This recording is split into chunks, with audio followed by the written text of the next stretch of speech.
Hello everyone, this is Jubair Khan and you are watching Joravi Nursing online classes. In last class we have discussed 10 questions of gastrointestinal system. So in this video we will discuss 10 to 15 questions of gastrointestinal system. So be with the video, and before starting the video, if you have not subscribed my channel, please subscribe it and like my videos and share it. So let us start the video. So question number 11 is, the nurse is administering morning medication at 7:30. Which medication should the nurse administer first? So the nurse is administering morning medication. Nurse has to administer morning medication. So which medication she will administer first? So options are the mucosal barrier agent to a client who is going home this morning. Second option is the proton pump inhibitor to a client diagnosed with peptic ulcer disease. Third option is the non-narcotic analgesics to a client complaining of mild headache. Fourth option is the histamine receptor antagonist to a client scheduled for endoscopy. So these four medications are there. So which you will administer first? With what will be your first priority? So here we can see, first we have to eliminate the option. I already told you we should eliminate the option first, then we will directly reach to the correct answer. So here you can see histamine receptor antagonist to a client scheduled for endoscopy. Here term is written endoscopy. You know, when patient is there for endoscopy, he will be on NPO, so no need to administer anything. So option 4 will be the wrong. Then coming to option third, the non-narcotic analgesics to a client complaining mild headache. Here it is written mild headache, so this you can administer later. After that, after first medication you can administer this. So this can be your second priority.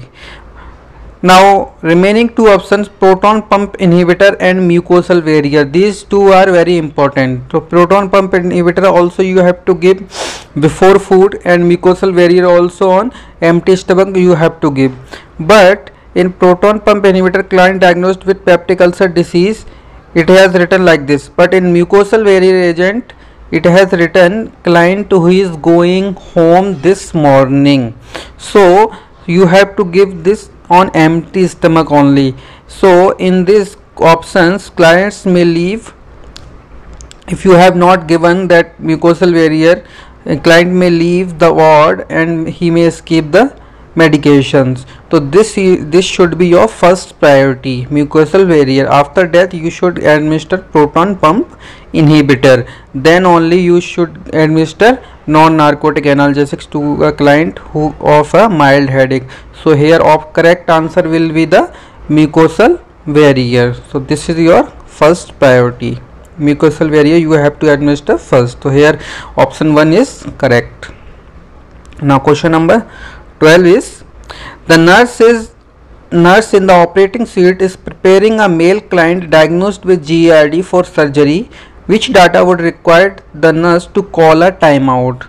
So a patient is diagnosed with GERD and going for surgery. So which data nurse will see for the timeout? So here options are client marked right upper quadrant as operative site. The client's abdominal X-ray indicates the client has a hiatal hernia. The client's WBC is 7000 mg per dl. The client's hemoglobin is 13.8 mg per dl. So we see hemoglobin level is normal only, so this is not the option for timeout. WBC is also 7000, this is also normal, and X-ray indicates hiatal hernia. So X-ray indicates hiatal hernia, for that only GERD patient will have hiatal hernia, so for that only he will go for surgery. So this is expected only, so this is not a correct answer. So client marked right upper quadrant as the operative side. The hiatal hernia will be in the left side, so operation side will be the left side, but the client is saying right upper side. So this is the data she should take it for timeout because it is incorrect. Okay, so timeout the procedure where nurse, anesthesiologist and doctors will discuss about the patient's details and patient identity, age, sex and correct landmark. If anyone is wrong in that, then procedure will not be continue. Okay, so here correct answer will be the client marked the right upper quadrant as the operative site. So option first is the right. Now question number 13 is the nurse is administering a client diagnosed with rule out peptic ulcer disease. Which statement by the client supports the diagnosis of a gastric ulcer? A patient is diagnosed with PUD. Okay, so which statement by the client? What client say for the diagnosis of a gastric ulcer? So options are I have bright red rectal bleeding after a bowel movement. If I lie down after eating meal, I get burning in my chest. After I eat a big meal, I get pain in my right side so bad I double over. I get pain in my stomach about 30 minutes after eat, so I don't eat much. So we want to see the gastric ulcers. So in peptic ulcer, two types of ulcer are there. Gastric ulcer another one is duodenal ulcer. So first option is saying rectal bleeding. We know rectal bleeding mainly will be in the hemorrhage. So this is a wrong option. If I lie down after eating a meal, I get burning in my chest. So this is the characteristic feature of the GERD. When you lie down, that acid will be reflux upward. So you will have a burning in the chest. Okay, that is heartburn you will be having. So both first and second is wrong.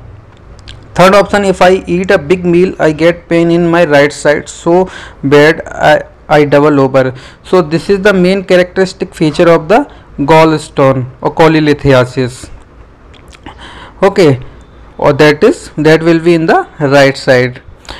Fourth option, I get pain in stomach about 30 minutes after eat, so I don't eat much. So we know in gastric ulcer after eating, when we eat after 30 minutes we will have a stomach pain. So this is the characteristic feature of gastric ulcer. So option 4 is correct here.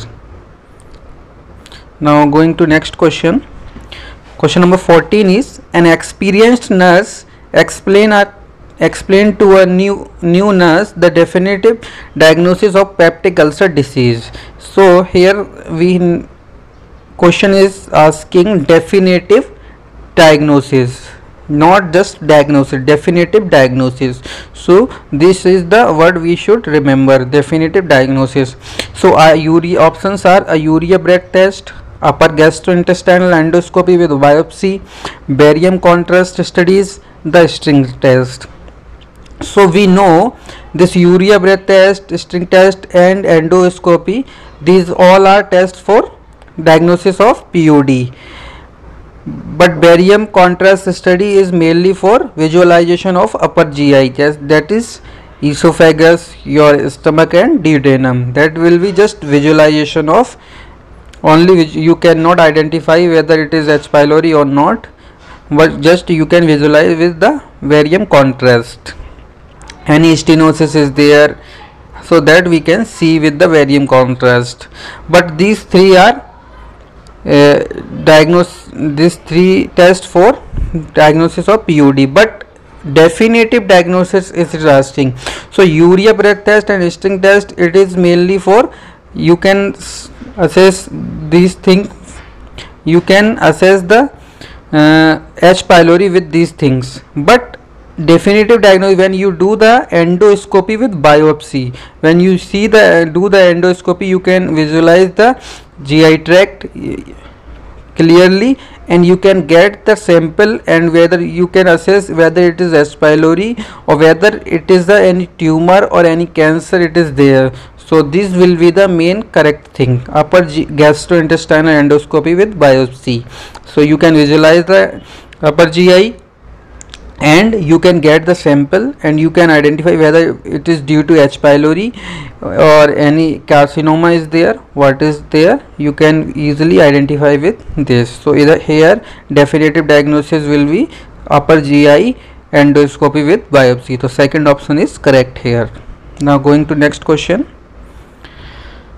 Question number 15 is, a nurse is discharging a client after Billroth second surgery gastrojejunostomy to assist the client control dumping syndrome. The client's discharge instructions should include. So patient has been done gastrojejunostomy, that is Billroth 2. Okay, what is Billroth first? Gastrojejunostomy.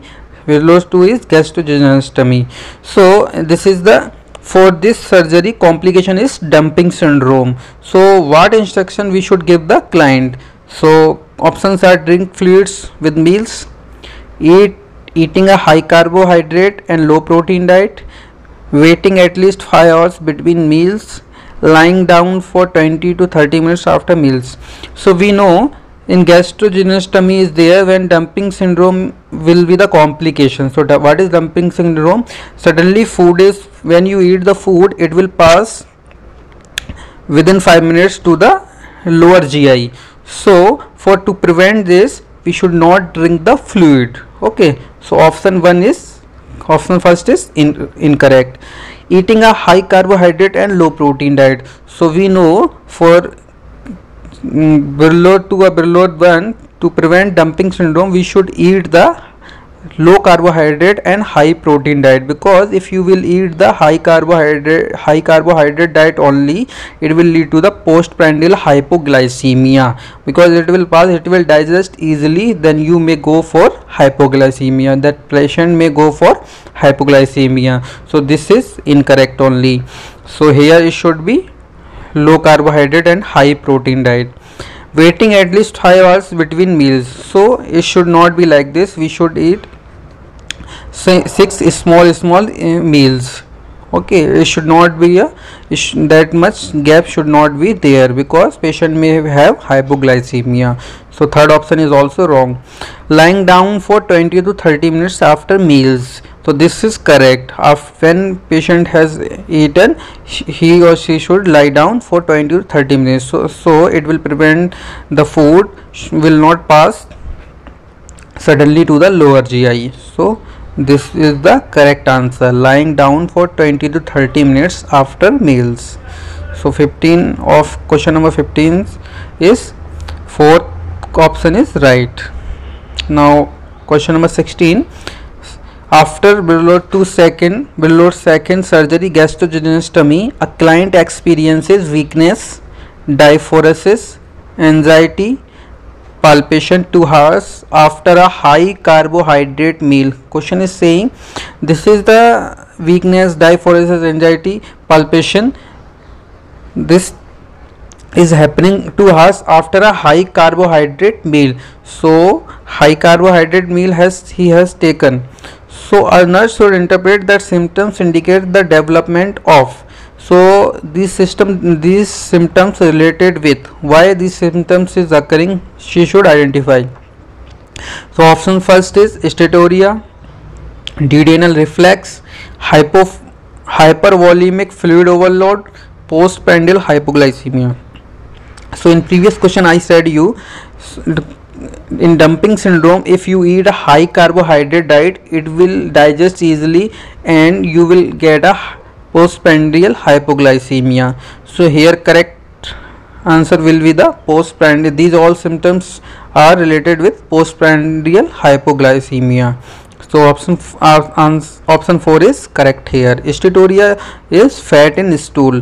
Duodenal reflex will not be there. Hypervolemic fluid overload, it is not a characteristic feature of this. Okay, so postprandial hypoglycemia we should monitor with the dumping syndrome.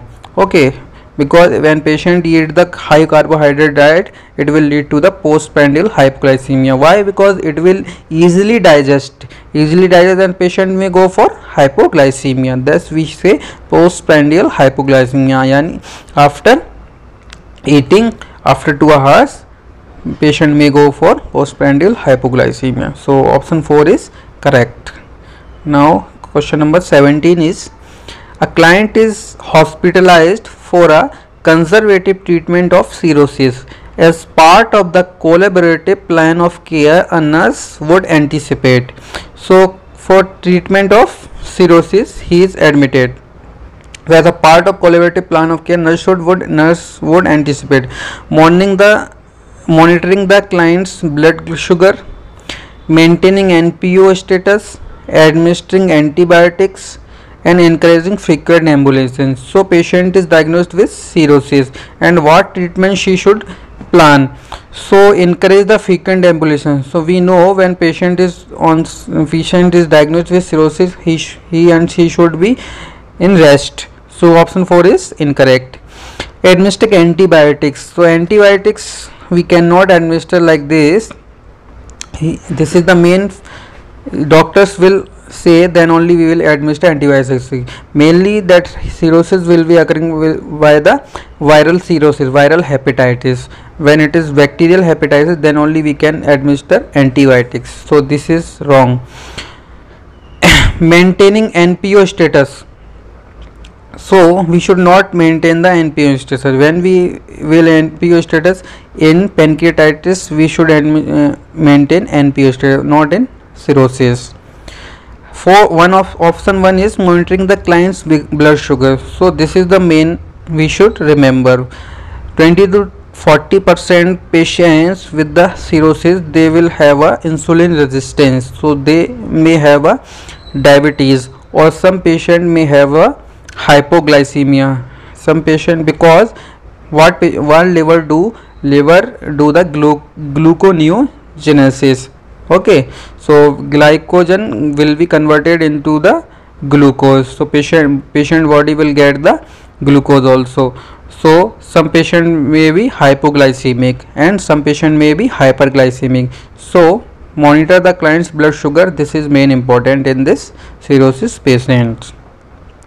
Now question number 18 is, a nurse suspects that a client admitted with upper right sided abdominal pain may have liver cancer when the serum laboratory test result is noted to be elevated.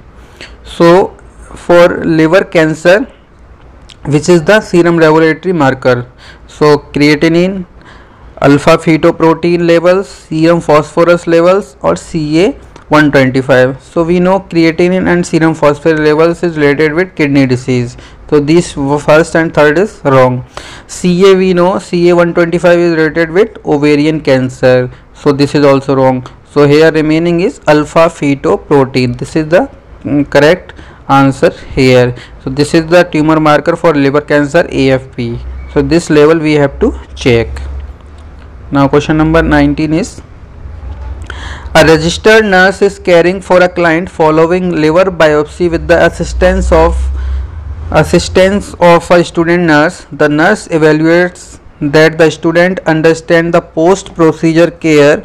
When the student nurse plan to monitor vital signs every hour, promotes ambulation 1 hour after the procedure, position the client on the right side, encourage the client to cough and deep breath immediately following procedure. So a registered nurse is caring for a client following a liver biopsy.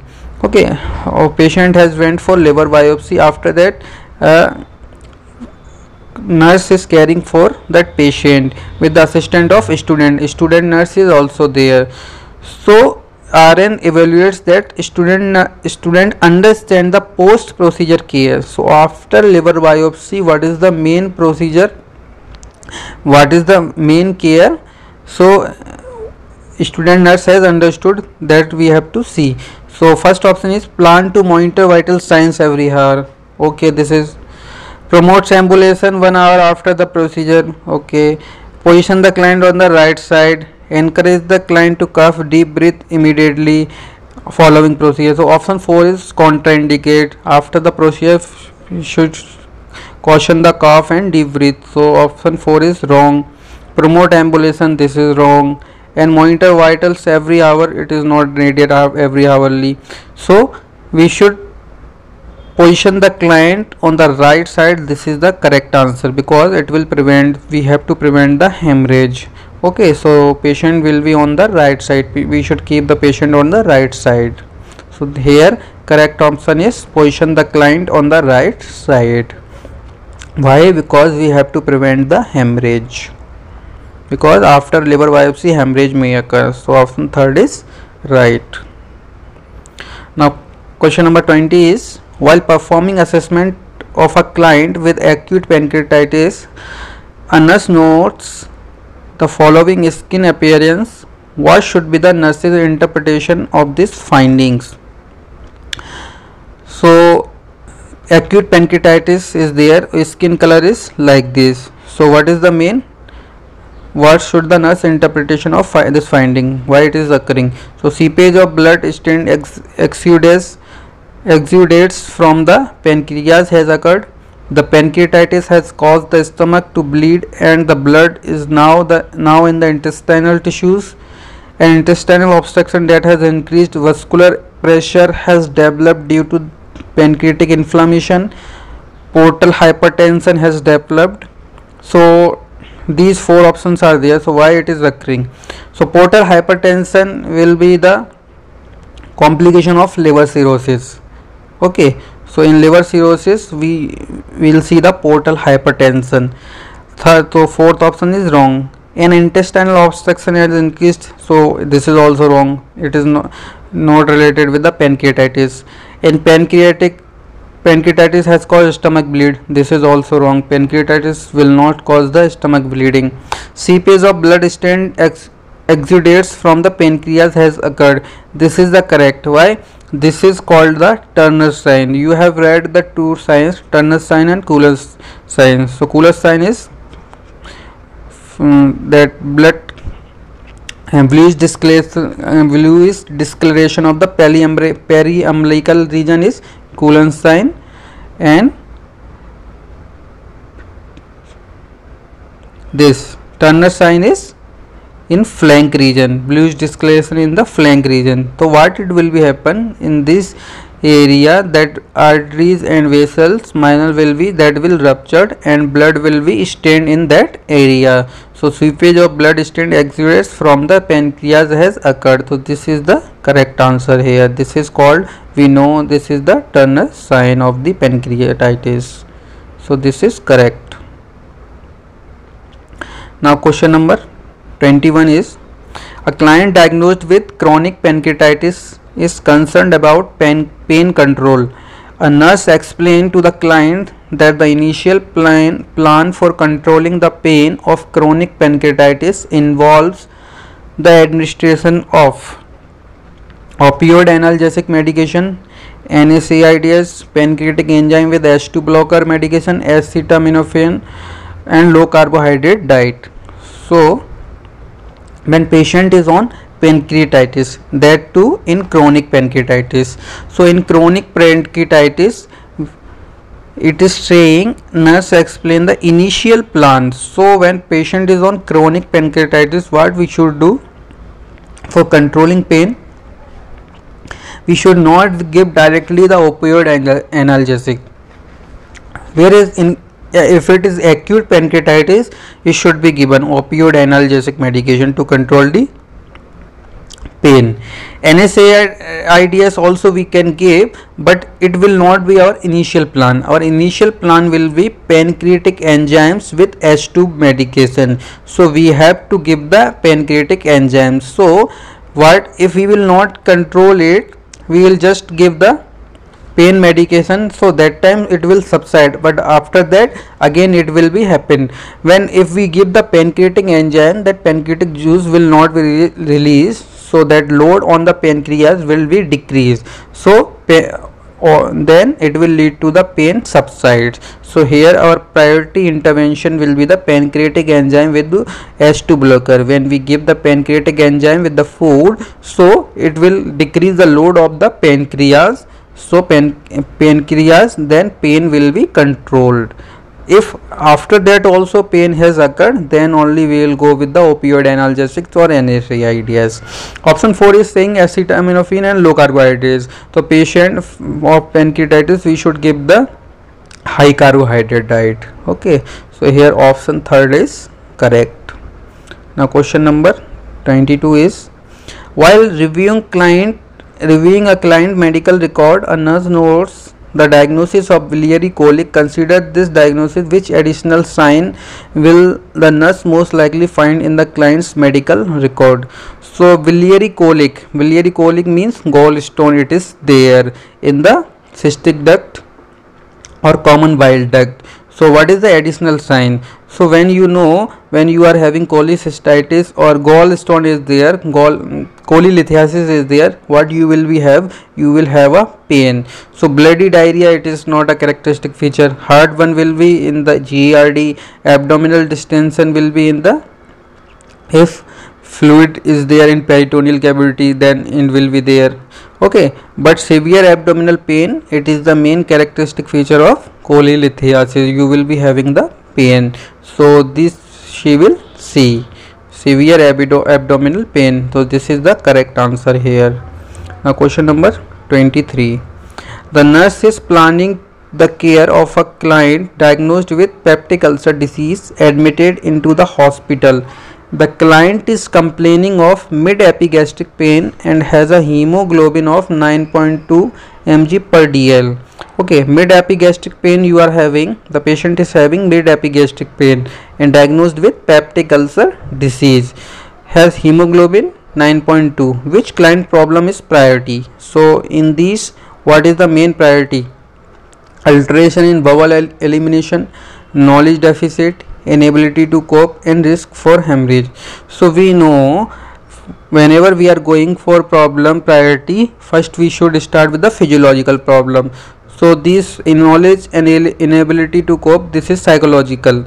So this will be second. So bowel elimination and risk for hemorrhage, these are the physiological problems. So in this also hemorrhage will be first priority. Why? Because if hemorrhage occur, already hemoglobin level is 9.2. okay, so that is less. So here it will be the hemorrhage first priority, because if hemorrhage will be there, he may go for hypovolemic shock. So here first priority will be hemorrhage. So option 4 is right. Question number 24 is, the nurse has been assigned to care for a client diagnosed with peptic ulcer disease. Which assessment data require further intervention? So bowel sounds auscultate 15 times in a minute, a positive H. pylori report, pulse 96, respiration 22, and blood pressure 104/79. The nurse notes red drainage to a tissue at bedside. So which assessment data require further intervention? These 4 data is given. So which it need further intervention? So bowel sounds auscultate 15 times in a minute. So we know the normal bowel sounds is 5 to 35 times in a minute. So this is in normal. Okay, normal only, so no need further intervention. Positive H. pylori reports. So it is diagnosed with peptic ulcer disease, so it will be positive H. pylori. Okay, this is expected, so no need for what you will do, nothing. Pulse 96, respiration 22, and blood pressure 104/79. So this is also normal data, so you are not going to do anything. Nurse notes red drainage on a tissue at bedside. So red drainage, so it may be a bleeding or something else. So for that you have to further assessment or further intervention you need to do. So it is related with the bleeding or hemorrhage. So here correct answer will be the 4. Now question number 25 is, a client presents to a emergency department complaint of severe indigestion. The physician ordered diagnostic test to confirm cholecystitis. The nurse anticipates that the physician will order which test? So for cholecystitis, which physician will order which test? Abdominal computed tomography, CT scan, abdominal ultrasound, barium swallow, and colonoscopy. So cholecystitis will be occurring due to the cholelithiasis. Okay, so for that, what is the main thing he will order? So here colonoscopy, we see colonoscopy is the visualization of the colon, so this is wrong. Barium swallow, visualization of stomach, esophagus and duodenum, so this is also wrong. Abdominal ultrasound, so it is the main thing he will order.